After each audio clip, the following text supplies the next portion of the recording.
Número 6, nem tudo é sobre você.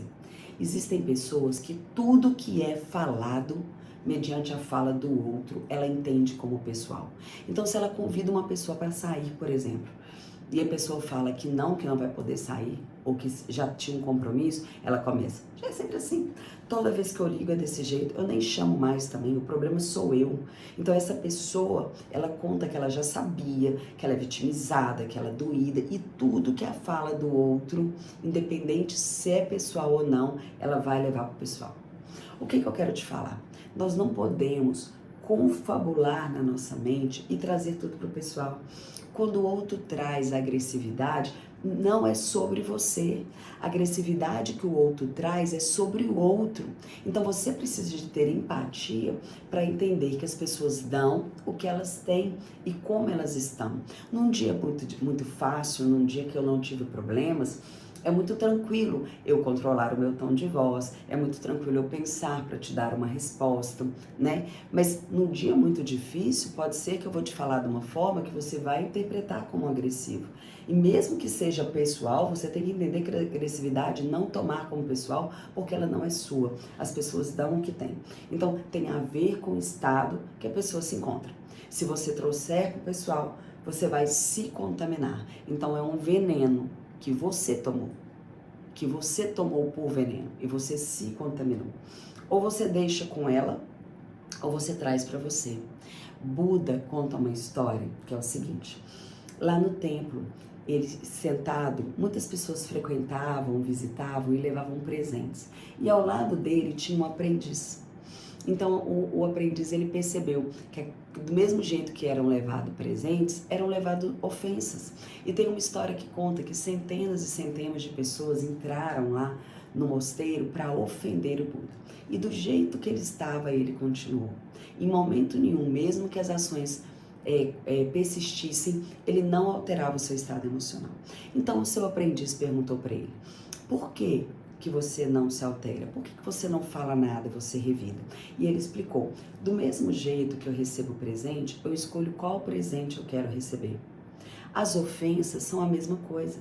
Você escolhe se você quer receber ou não. Se você não receber, a ofensa ela continua com o outro.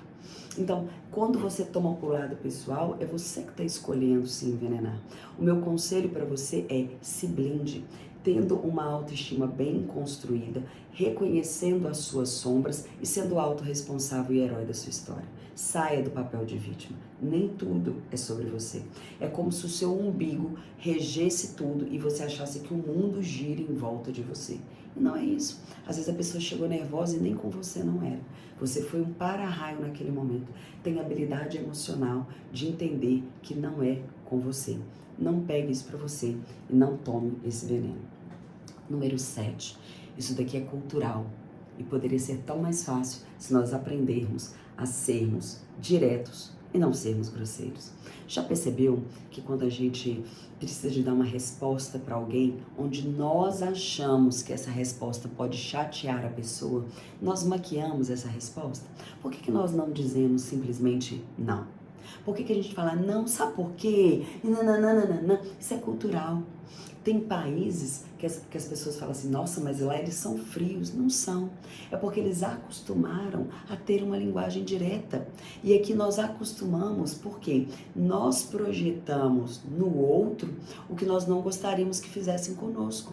Então, como você vai falar não para alguém, você fala assim: nossa, se eu falar não para essa pessoa, vai ficar chateada comigo. Por quê? Porque se você recebesse um não, você ficaria chateado. Então, o dodói é você.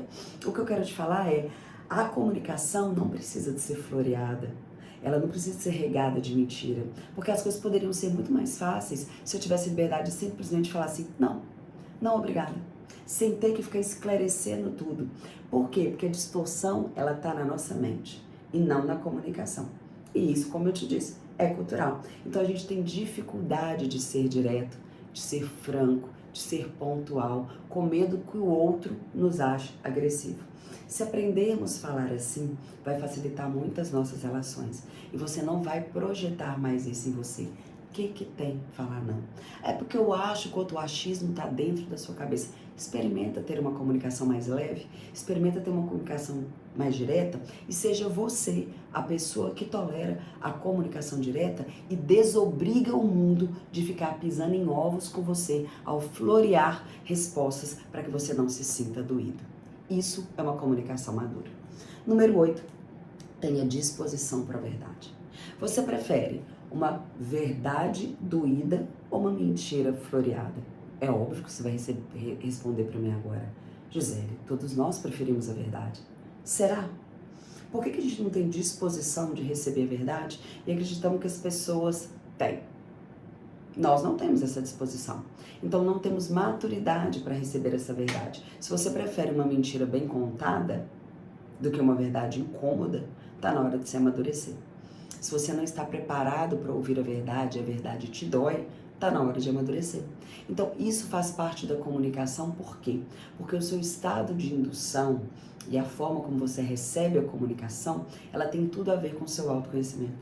É o que eu te disse, sua autoestima bem construída, você bem resolvido, você tendo autoconhecimento, sabendo quem você é e o que você precisa de melhorar, você vai perceber que aquela verdade direta te doeu, você tem que parar e falar o seguinte, o que eu tenho que aprender com isso? Porque essa fala me doeu? Porque assim você vai buscar a cura. É através dessas situações que acontecem que você vai buscar a cura. Número 9, compreender é mais importante do que receber. Quando você escuta uma ideia de alguém, internamente, percebe que você já começa a contra-argumentar e você já começa a falar assim, querendo falar e dar a sua opinião? Existe um espaço fértil para você compreender e só ouvir? Ou você está ouvindo para rebater? Por quê? Às vezes nós só precisamos escutar. Às vezes a gente só precisa de escutar para tentar compreender. E existe uma necessidade de falar, de dar opinião. Experimente compreender. Experimente o silêncio de apenas ouvir com escuta plena, tentando entender o que tem por trás daquela fala, qual a dor que está por trás daquela fala. Além disso, só ouvir sem pensar na sua resposta vai limpar o seu estado emocional, vai te permitir, respirar, porque você não tem que estar ali pronto para responder, para dar sua resposta, para dar sua opinião, para falar o que você pensa. Então aproveite, receba para compreender e para crescer. Compreender ao invés de responder. Se desobrigue de responder. Você vai ver que a vida fica mais fácil. E o 10º e último mandamento da comunicação madura. Confronte o argumento, não a pessoa. Hoje, quando uma pessoa fala algo que tira o nosso estado de indução, que altera o nosso estado de indução, que traz gatilhos emocionais, a nossa tendência é defender. Nós temos biologicamente traços instintivos dos nossos ancestrais de luta, fuga ou paralisação. Então, dependendo da sua reação de estado de defesa, você vai perceber que você vai acabar agressivo com a pessoa. Então, qual que é a técnica aqui? Desenhar limites é saudável. Eu não estou te falando que uma pessoa vai falar algo com você e você vai aceitar e ficar ali pacato fingindo de mini Buda. Não é isso. Mas desenhar um limite é saudável desde que você saiba falar. Você não precisa revidar e falar sobre a pessoa. Você precisa de falar sobre a atitude da pessoa. Então, quando você fala o seguinte, olha, essa fala sua me invadiu. Eu não gostei da forma como você falou. Então eu não preciso de agredir a pessoa falando, nossa, você foi estúpida, ignorante, nossa, que frieza, que falta de empatia. Então não fale de pessoas, fale da atitude da pessoa. O objetivo é nós buscarmos relações com pessoas saudáveis. Se eu sou saudável, eu consigo transmitir essa essência, eu consigo ser luz na vida do outro. E assim, você se permite a ter amigos com opiniões políticas, religiosas, e esportivas diferentes da sua. É mais gostoso, é mais leve viver assim. Então percebe, 5 mandamentos. Como você tem se comunicado e como você tem recebido a comunicação. E se autoavalie para que a sua comunicação ela seja mais madura. Então o que eu quero te dizer é o aumento da sua inteligência emocional, o aumento do acolhimento das suas emoções, o seu estado de autoconsciência gerado pelo poder que você tem de alterar o seu estado de indução vai te proporcionar uma comunicação madura, um tom de voz mais claro, uma blindagem para entender que nem tudo é com você, uma capacidade de ouvir ouvir sem ter obrigação de responder, isso é maturidade emocional. Isso é inteligência emocional. E é um pilar que precisa e deve governar a sua vida se você quiser alcançar e ser tudo aquilo que você nasceu para ser. Habilidades socioemocionais e inteligência emocional são características de profissionais e seres humanos do futuro. Abraça essa ideia, continue buscando e assimilando aqui no meu conteúdo de uma forma prática e rápida tudo aquilo que você precisa para a gente se ver no topo. Aproveite, se inscreva lá no meu Instagram, @agiselemira, clique aqui em se inscreva e, por favor, deixe o seu like, o seu comentário que você gostou e o seu comentário sobre o que fez mais sentido para você, que assim você me ajuda a fazer com que o YouTube entregue esse vídeo para mais pessoas. Bora, meu povo, a gente se vê no topo. Até o próximo vídeo, domingo, hein? Te espero lá.